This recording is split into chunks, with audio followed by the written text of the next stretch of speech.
Bonjour et bienvenue dans notre analyse. Aujourd'hui, on se plonge dans une œuvre vraiment à part qui s'appelle Longue distance. Et je dis bien une œuvre parce que c'est bien plus qu'une chanson. C'est un poème, un vrai, qui a été mis en musique. Et tout part d'une idée qui me fascine personnellement. Comment un seul instant, une rencontre d'à peine une seconde, peut devenir le point de départ de tout un univers intérieur. C'est exactement le cœur du sujet. Et la chance qu'on a ici, c'est que les sources qui nous ont été confiées, donc le texte, mais surtout les notes de l'auteur, eh bien, elles nous ouvrent la porte de l'atelier de création. On va pouvoir suivre le fil de sa pensée. C'est un vrai privilège. Absolument. Et ce qu'il tisse, c'est une sorte de conte de fées, mais très moderne. L'histoire d'un prince, qu'il décrit lui-même comme un rêveur, et d'une princesse qu'il voit comme, oui, absolument lumineuse. Et cette longue distance qui les sépare, on va le voir, est bien plus complexe qu'une simple question de kilomètres.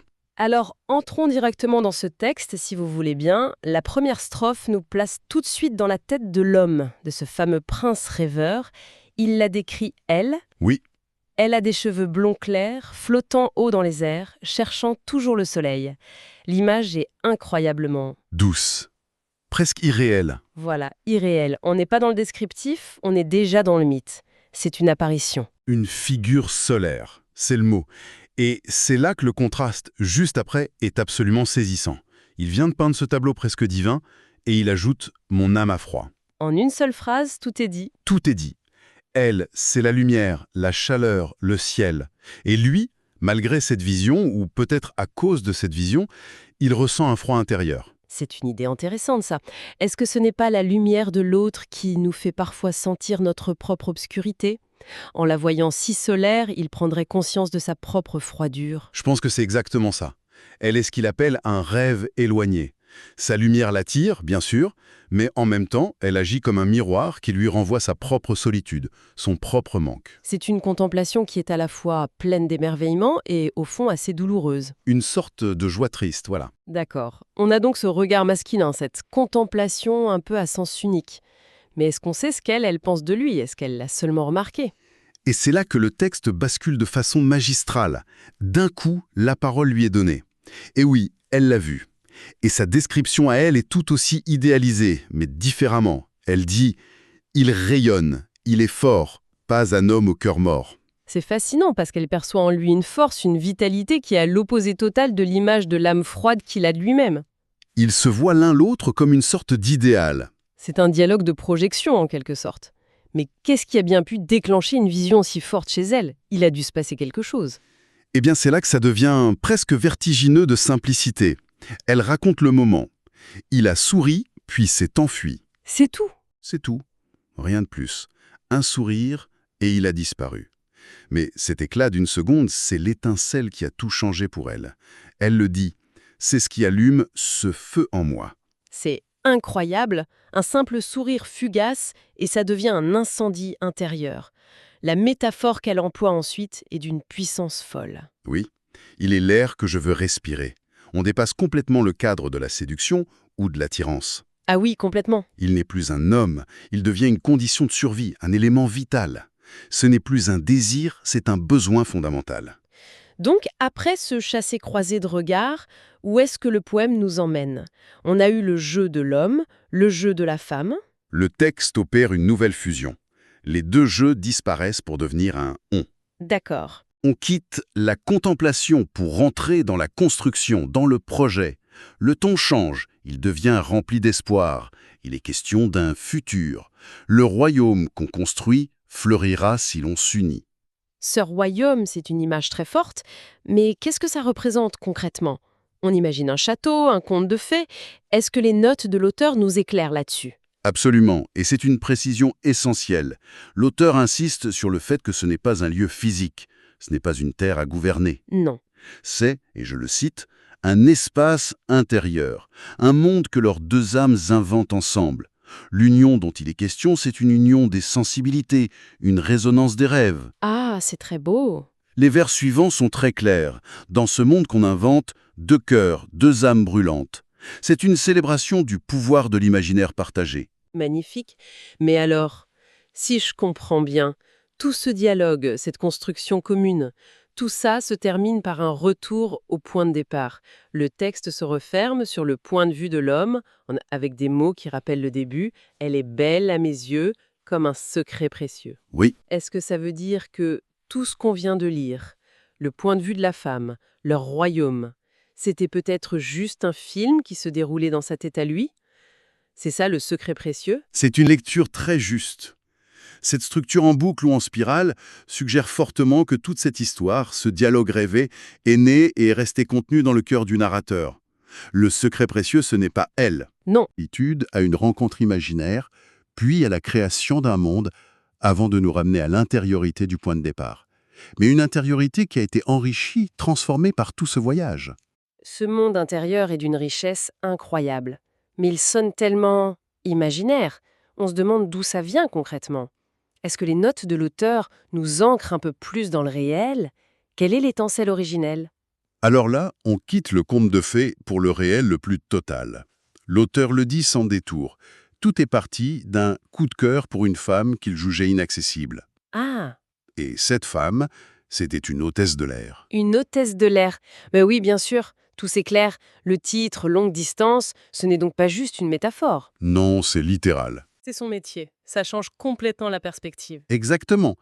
Soudain, la longue distance, ce sont les fuseaux horaires, les aéroports, les décollages. Le poème dit qu'elle cherche toujours le soleil. C'est littéralement ce que fait un avion long courrier. C'est vrai. Elle appartient au ciel, aux hauteurs, au vent, comme le disent les notes. Lui est au sol, elle est dans les airs. La distance est inscrite dans la nature même de leur rencontre. Et face à cette situation, cette inaccessibilité très concrète, quelle a été sa démarche? C'est une situation qui peut être très frustrante. Et c'est là que le processus créatif est passionnant. Il écrit lui-même, et je trouve la phrase très belle. Au lieu de laisser mon esprit divaguer dans des scénarios improbables, j'ai préféré immortaliser ce fantasme dans une chanson. C'est un choix de ne pas se laisser consumer par une obsession stérile. C'est une forme de sagesse en fait. Il décide de transformer l'émotion brute en autre chose. De ne pas la subir, mais d'en faire quelque chose. C'est un acte de sublimation, au sens le plus noble du terme. Tout à fait. Les notes sont très claires là-dessus. Son but n'est pas la possession. Il ne s'agit pas de conquérir la princesse et de l'enfermer dans son château. Il s'agit, et je cite encore, d'honorer ce que cette lumière a éveillé en lui. La chanson devient le véritable royaume. C'est ça. L'art devient une manière de rendre hommage à l'émotion, de la fixer dans le temps, de la rendre belle et durable. C'est une approche très mature, mais est-ce que toute cette inspiration, cette figure si forte, ne vient que de cette seule rencontre? C'est une excellente question, et la réponse est non. L'auteur ajoute une nuance très intéressante dans ses notes.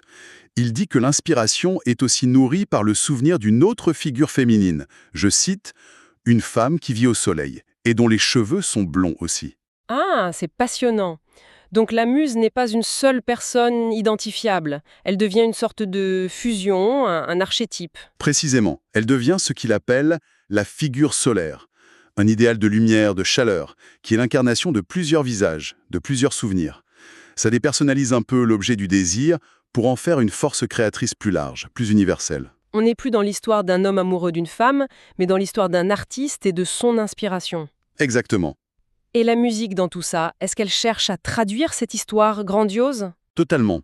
L'auteur parle de son désir d'un son de grande production, presque cinématographique. Et il utilise une image qui m'a fait sourire, mais qui est très parlante. Il voulait un son comme un générique de dessin animé américain où les cœurs battent plus fort que les obstacles. C'est une image géniale. On imagine tout de suite les couleurs saturées, les ralentis, la musique qui s'envole. Ça donne une idée de l'ambition, de cette volonté de donner un souffle épique à un sentiment très intime. Et les références musicales qu'il donne? Elles sont très éclairantes. Il cite Eric Clapton et sa chanson Change the World, sans doute pour cet élan optimiste, mais il mentionne aussi Brahms pour la structure, le côté plus simple. Et puis il y a ce détail, un détail de production qui est pour moi un coup de génie. C'est-à-dire? Il explique avoir eu l'idée d'utiliser les arrangements de violon pour imiter le son d'un avion à réaction qui décolle. Attendez, c'est incroyable.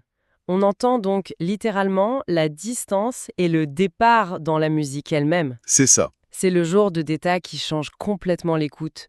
On a envie de la réécouter tout de suite avec un casque juste pour chercher ce son. C'est la fusion parfaite du fond et de la forme. La musique ne fait pas qu'accompagner l'histoire. elle la raconte. Elle incarne le métier de cette femme, l'envol, la distance qui se crée. C'est une idée brillante. Absolument. Alors, si on prend un peu de recul après avoir exploré tous ces détails, quel est le grand thème qui se dégage? De quoi parle vraiment cette longue distance? Au fond, Jules Proit parle de la distance la plus fondamentale qui soit, celle qui sépare le rêve de la réalité. L'écart immense qu'il y a entre l'idéal que l'on projette sur une personne et ce que cette personne est vraiment. La chanson explore cet espace, ce fossé, et plutôt que de le voir comme une tragédie, elle en fait un terrain de jeu pour l'imagination. Et cette idée de la muse, du coup, prend tout son sens. Dans les notes, il y a cette formule que j'ai trouvée magnifique. Elle est celle qui inspire sans appartenir. C'est une pensée très forte qui déconnecte complètement l'inspiration de la possession. Oui, c'est une vision très saine et très mature de la création. La beauté de quelqu'un peut être un moteur, une étincelle, sans qu'on ait besoin de se l'approprier. L'œuvre d'art devient la preuve de cette rencontre, et c'est suffisant. C'est pour ça que la chanson ne parle jamais de la finalité d'une relation. Il n'est pas question de couple, de vie commune. Non. Tout se concentre sur l'élan initial. Sur ce moment magique où, comme le dit l'auteur, un simple regard peut réchauffer un cœur longtemps immobile. La chanson est une ode à ce dégel. À cette renaissance, hein. Ce qui nous amène à l'idée la plus profonde de l'œuvre, à mon avis. L'auteur utilise deux adjectifs pour qualifier cet amour qui sont, à première vue, contradictoires. Il le qualifie d'inaccessible et fondateur. C'est un paradoxe puissant. En général, on pense que ce qui est inaccessible est une source de souffrance. Comment quelque chose peut-il être fondateur parce que c'est inaccessible? C'est tout le secret de la sublimation. Parce que cet amour ne peut pas se vivre, il ne peut pas se consumer dans le quotidien, dans les habitudes, dans les déceptions. Il reste à l'état pur. À l'état d'idéal. Voilà. Et toute l'énergie qu'il génère qui pourrait devenir de la frustration est obligatoirement canalisée ailleurs, elle n'a pas d'autre choix que de se transformer en création. C'est l'inaccessibilité qui le force à devenir une œuvre d'art. Donc cet amour devient le carburant d'autre chose. Il construit autre chose que la relation elle-même. C'est un acte de résilience créative, finalement. Transformer un manque en une plénitude artistique. En conclusion, on pourrait dire que Longue Distance est une invitation à regarder différemment les rencontres fugaces de nos vies, ces coups de cœur qui, en apparence, ne mènent nulle part. L'œuvre nous suggère que ces moments ne sont pas forcément des échecs ou des occasions manquées. Ce sont peut-être, au contraire, des étincelles d'une valeur inestimable. Des étincelles qui ont le pouvoir d'allumer des feux, de construire des mondes intérieurs d'une richesse qu'on ne soupçonne pas. Le texte nous rappelle que l'imaginaire a sa propre vérité, sa propre force. Et qu'un amour qui n'existe que dans le cœur peut être tout aussi fondateur, et parfois même plus, qu'un amour vécu. On espère que cette exploration donnera une nouvelle profondeur, une nouvelle résonance à la prochaine écoute de cette chanson. À bon entendeur.